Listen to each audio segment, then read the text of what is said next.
Как мариупольцев убивали по ГОСТу. Друзья, у нас сегодня необычный и очень страшный выпуск. Ссылаясь только на официальные российские источники, мы расскажем, как российская армия осознанно решилась на уничтожение Мариуполя и его мирного населения. В этом видео не будет эмоциональных суждений или субъективных мнений, только беспристрастные факты и сухие цифры. Наш материал основан исключительно на российских ГОСТах и учебниках для расчета числа жертв при бомбежке большого города, которые мы внимательно исследовали. Вы удивитесь, но есть и такие.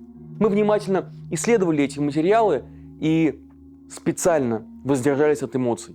Это было непросто, но мы хотим, чтобы вы поделились этим разбором со своими знакомыми, сторонниками специальной военной операции, и чтобы они не сочли нас предвзятыми. Меня зовут Павел Коныгин, и это разборы. На канале продолжение следует. Подпишитесь на наш канал и, пожалуйста, обязательно поставьте колокольчик под этим видео прямо сейчас. Так вы поможете распространить правду. А что может быть сейчас важнее?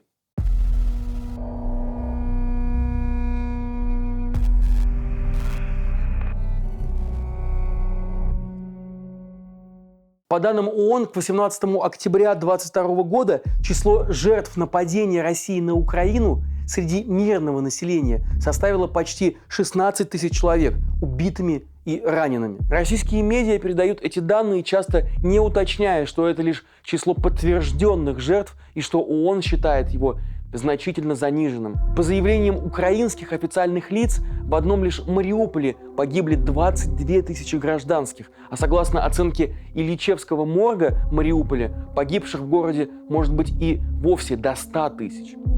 Сегодня я расскажу вам еще о паре очень страшных и циничных, но официально признанных методах подсчета возможного числа жертв. В Телеграме есть канал, который называется «Мы выжили в Мариуполе». Его ведущая Инна, ее фамилия известна нашей редакции, находилась в городе во время блокады вплоть до 16 апреля. Женщина обратила внимание своих подписчиков на формы расчетов жертв, приведенные в российских ГОСТах и учебниках и основанные на опыте предыдущих войн. Они показывают, что число гражданских жертв в Мариуполе может быть не ниже 135 тысяч, и что такой прогноз был прекрасно известен тем в Кремле, кто принимал решение о штурме города и о его методах. Инна, пережившая вместе с семьей этот штурм, а затем российский фильтрационный лагерь, делает вывод, что, цитирую, «полномасштабный геноцид крупного города с максимальным количеством жертв среди мирного населения не просто имел место, но был спланирован сильно заранее». Итак, метод первый. Считаем по ГОСТу. Прежде всего, автор анализа рассматривает российский ГОСТ R42.7.01 от 2021 года, который был утвержден 13 сентября, как я сказал, уже 2021 года и вступил в силу в феврале 2022 года, то есть всего за 3 недели до начала войны. Мы проверили, такой ГОСТ действительно существует. Документ с чудовищным в своей ледяной казенности названием «Захоронение срочное трупов в военное и мирное время» устанавливает, кто, где и как должен хранить тела во время войны и при чрезвычайных ситуациях. Этот ГОСТ содержит таблицу для расчета возможных безвозвратных потерь населения от современных обычных средств поражения. Число жертв, согласно таблице, зависит от степени разрушения домов и от наличия укрытий. В Мариуполе было мало убежищ, которые соответствовали бы требованиям защиты от воздействия поражающих факторов ядерного, химического оружия и обычных средств поражения. Это я цитирую. Многоэтажки в городе нередко без подвалов. Какие-то подвалы были закрыты или потоплены, другие оказались ненадежными и становились ловушками, когда дом рушился. Стало быть, большинство мариупольцев попало в категории незащищенное население, либо население в простейших укрытиях. Предполагаемое число погибших резко возрастает, когда в зоне сильных и полных разрушений оказывается более 50% площади города. А с каждыми последующими 10% площади число жертв стремительно растет для всех групп населения. Оккупационные российские власти оценили степень разрушения жилого фонда в Мариуполе в 70%, Украина в 95%, а Инна, которая жила в районе Черемушки, но собирала данные и по другим районам, предполагает, что степень разрушения города близится к 100%. Это значит, что согласно российскому ГОСТу погибнуть в городе могли от 10 до 30% горожан. Причем вторая цифра более вероятна. Население Мариуполя до войны составляло порядка 450 тысяч человек. Кстати, в основном русскоязычных, которых Россия, как известно, и отправилась спасать. Но по факту в городе могло находиться гораздо больше людей. Незарегистрированные приезжие, беженцы из соседних городов, прибывшие в первые дни после вторжения. И до сих пор точно неизвестно, сколько именно жителей города было эвакуировано. По данным Украины, на конец марта 140 тысяч жителей города выехали до блокады Мариуполя. 150 тысяч были эвакуированы после, а 30 тысяч депортированы в Россию. И еще 170 тысяч человек оставались в городе. При этом российская сторона через месяц в конце апреля утверждала, что депортировала из Мариуполя в Россию только 144 тысячи человек. Эти цифры очевидным образом не сходятся, иначе в городе не должно было оставаться просто никого. Ведущая телеграм-канала «Мы выжили в Мариуполе» информацию о широкой эвакуации, тем более в Россию, вообще опровергает. Ей известно об отправке на восток всего 2 составов на 800 человек, а россияне из 15-26 подъездных пятиэтажек, 300-400 человек в каждой, на ее глазах вывезли всего около 50 человек. Поэтому Инна считает число эвакуированных ничтожным и вычисляет потери от довоенного населения города, то есть 450 тысяч человек. И если это так, то, рассчитывая не по западным методичкам, а по российскому же ГОСТу, в городе могли погибнуть 30% от этих 450 тысяч, то есть 135 тысяч человек. Метод второй. Считаем по учебнику.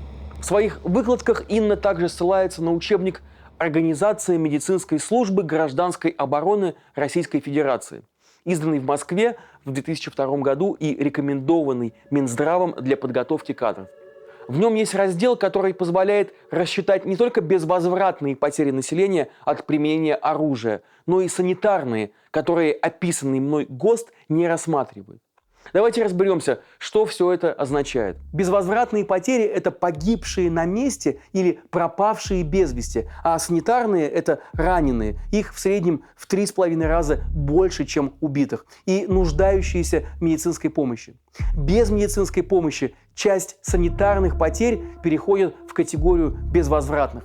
В Мариуполе, где у людей практически не было возможности своевременно воспользоваться медпомощью, выживаемость среди раненых была не выше 70%. Это показатель выживаемости при оказании медпомощи в годы Второй мировой войны. Возможное общее число жертв таким образом должно было повыситься со 135 тысяч, это цифра по ГОСТу, помните, до 276 тысяч. Это ГОСТ плюс неучтенные в нем погибшие от ран. Как и всякий учебник, это пособие предлагает читателям решать задачки. Вот, например, одна из них. По городу М с населением 250 тысяч человек 5 самолетами противника F-111 нанесен ракетно-бомбовый удар современным обычным оружием в ночное время. По объектам экономики, работающим в военное время, нанесены удары высокоточным оружием. Задача – провести расчет возможных потерь населения в очагах поражения в жилом секторе города и среди персонала объектов экономики. Поскольку без медицинской помощи люди с тяжелыми ранениями средней тяжести с большой вероятностью погибнут, то по учебнику один ночной авиаудар по 250-тысячному городу может привести к гибели 9800 человек. Часть на месте, часть погибнет впоследствии. Ну и давайте вспомним, что жилые районы Мариуполя бомбили и обстреливали несколько недель подряд. Даже если половина населения могла укрыться в простейших убежищах, то пересчет на 450 тысяч человек будет предполагать гибель более 200 тысяч. Эта цифра сильно отличается от любых озвученных ранее. И я понимаю, что она шокирует. Меня она шокирует тоже. Однако ее подтверждает проведенный анализ другой таблицы для расчета безвозвратных и санитарных потерь среди мирного населения из того же самого учебника. Инна, выжившая в Мариуполе и проделавшая впоследствии все эти расчеты, которые мы проверили, пишет, цитирую, «Я подчеркиваю, из таких цифр исходит официальный учебник, рекомендованный Министерством здравоохранения Российской Федерации для подготовки кадров в системе медицинской службы гражданской обороны. Из этих цифр исходить должны были и сами россияне при планировании боевых действий в таком крупном и густонаселенном городе, как Мариуполь». Конец цитаты. Инна делает вывод. Тем, кто принимал решение о штурме полумиллионного Мариуполя, было заведомо известно, что из-за решения бомбить жилой фонд при полной блокаде будут убиты многие десятки тысяч человек. Из-за решения полностью уничтожить медицинскую инфраструктуру и блокировать поставки медикаментов погибнут еще десятки тысяч человек из числа получивших ранения тяжелой и средней степени тяжести. Они шли нас убивать, заранее зная, что это именно массовое убийство, констатирует Инна. Получив ее расчеты, мы проверили их самостоятельно, и все ее выводы подтвердились. Действительно, и на примере ГОСТа и этого самого учебника цифры сходятся. Кроме этого, мы также поговорили с экспертом по международному уголовному праву, директором Центра уголовного правосудия в Университете Амстердама Сергеем Васильевым. Он подтвердил, что ГОСТы и учебники действительно могут послужить косвенным доказательством наличия умысла на совершение военных преступлений в будущих судах.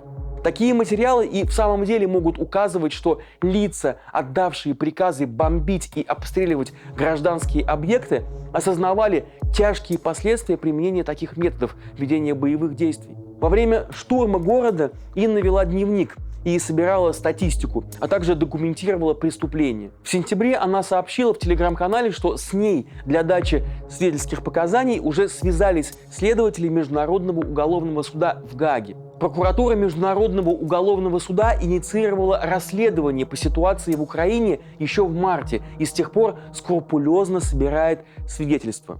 Уголовный кодекс РФ также содержит статьи, предусматривающие ответственность за военные преступления и геноцид.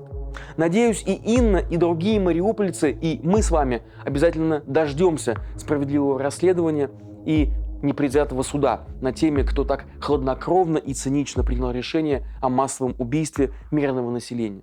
И надеюсь, что суд этот будет в самом обозримом будущем. Продолжение следует.